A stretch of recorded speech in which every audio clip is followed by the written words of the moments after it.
જો તમે આ રીતે એવોકાડો ટોસ્ટ ક્યારેય ન બનાવ્યો હોય તો ચોક્કસથી વિડીયો પૂરો જોજો અને આ રીતે બનાવવાની ટ્રાય કરજો.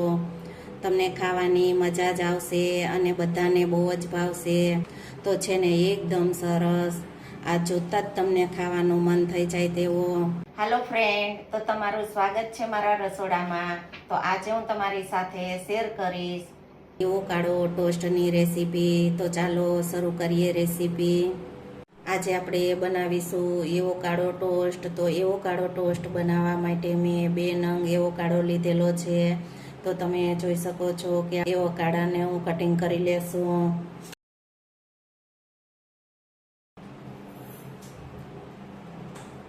તો આપણે પેલા આ રીતે એવોકાડાનું કટિંગ કરી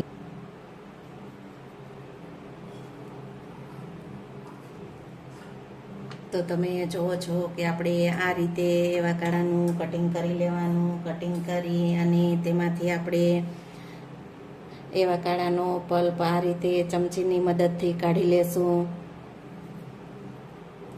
તો આ રીતે આપણે એવોકાડાનો પલ્પ ચમચીની મદદથી કાઢી લેવાનો. તો આપણે ચમચીની મદદથી આ રીતે આપણે તેનો પલ્પ કાઢી અને મિક્સિંગ બાઉલમાં ઉમેરી દેશું. આપણે ચમચીની મદદથી આ રીતે બધો જ પલ્પ આપણે કાઢી લેવાનો. જો આ રીતે ચમચીની મદદથી તમે પલ્પ કાઢશો એટલે એકદમ સરસ પલ્પ નીકળી જશે. તો તમે જોઈ શકો છો. તો તમે જુઓ છો કે આપણે પલ્પ કાઢી લીધો છે. તે આપણે ચમચીની મદદથી પહેલાં સારી રીતે મેશ કરી લેશું. તો આપણે એવોકાડોને આ રીતે મેશ કરી લીધો છે. તો તેમાં આપણે મસાલા ઉમેરી દેશું. આપણે એવોકાડો ટોસ્ટને એકદમ ટેસ્ટી બનાવવા માટે 1 ચમચી આદુ મરચુંની પેસ્ટને ઉમેરીશું. જો તમારે આદુ મરચુંની પેસ્ટ ન બનાવવી હોય તો તમે મરચુંને કટિંગ કરી અને તે રીતે પણ તમે ઉપયોગ કરી શકો. તો આપણે આદુ અને મરચુંની પેસ્ટ બનાવેલી છે. તો 1 ચમચી આપણે પેસ્ટ ઉમેરીશું. 1 ચમચી મરી પાવડર ઉમેરીશું. 1 ચમચી સફેદ તલ ઉમેરીશું. 1 ચમચી કાળા તલ ઉમેરીશું. 2 ચમચી ચાટ મસાલો ઉમેરીશું. સ્વાદ પ્રમાણે મીઠું ઉમેરીશું. તો આપણે એવોકાડોમાં ડુંગળી, ટામેટા અને લીલા ધાણાનો ઉપયોગ કરીશું. તો 1 નંગ મોટી સાઈઝની ડુંગળીનું એકદમ સાવ ઝીણું કટિંગ કરેલું છે અને 1 નંગ મોટી સાઈઝનું ટામેટું, તેનું પણ આપણે એકદમ સાવ ઝીણું કટિંગ કરેલું છે અને લીલા ધાણા. તો આપણે આ ત્રણેય વસ્તુને એકદમ સાવ ઝીણી કટિંગ કરેલી છે. તો એવોકાડોમાં આપણે ડુંગળી, ટામેટા, ધાણા, તો તેનું આપણે સાવ ઝીણું કટિંગ કરી અને પછી ઉપયોગ કરવાનો. તો આપણે આ ડુંગળી, ટામેટાને ઉમેરી દેશું.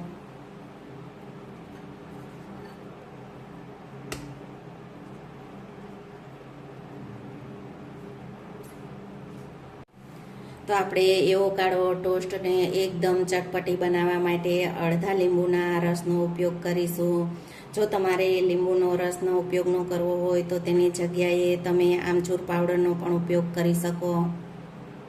બધી જ વસ્તુને પહેલાં આપણે સારી રીતે મિક્સ કરી લેશું. એવોકાડો પેસ્ટ તૈયાર છે. તો તમે જોઈ શકો છો. તો આપણે પેસ્ટ બની અને તૈયાર છે. તો આપણે બ્રેડને પણ શેકી અને ક્રિસ્પી કરી લેશું. તો આપણે એવોકાડો ટોસ્ટ બનાવવા માટે બ્રાઉન બ્રેડ આવે તે લીધેલી છે. તો તમે જોઈ શકો છો. તો આ બ્રાઉન બ્રેડની જગ્યાએ તમે સાદી જે રેગ્યુલર બ્રેડ આવે તેનો પણ તમે ઉપયોગ કરી શકો. તો આપણે આ બ્રેડને તેલમાં શેકી અને પહેલાં ક્રિસ્પી કરી લેશું.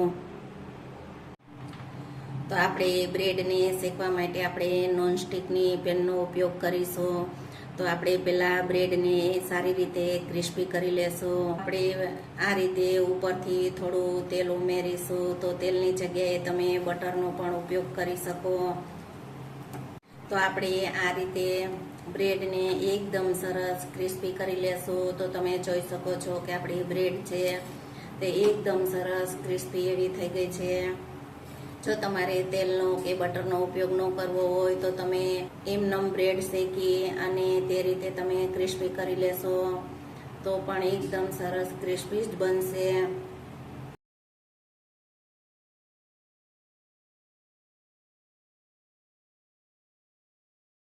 તો આ રીતે બંને બાજુ પલટાવતું જવાનું અને ક્રિસ્પી કરી લેવાની. તો તમે જોઈ શકો છો કે બ્રેડ આપણી એકદમ સારી ક્રિસ્પી એવી થઈ ગઈ છે.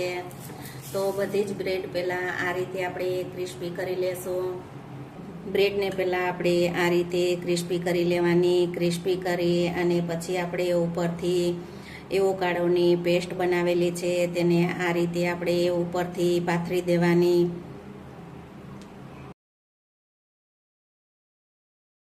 તો ઉપરથી આપણે થોડા કાળા તલ અને સફેદ તલને સ્પ્રિંકલ કરીશું આ રીતે.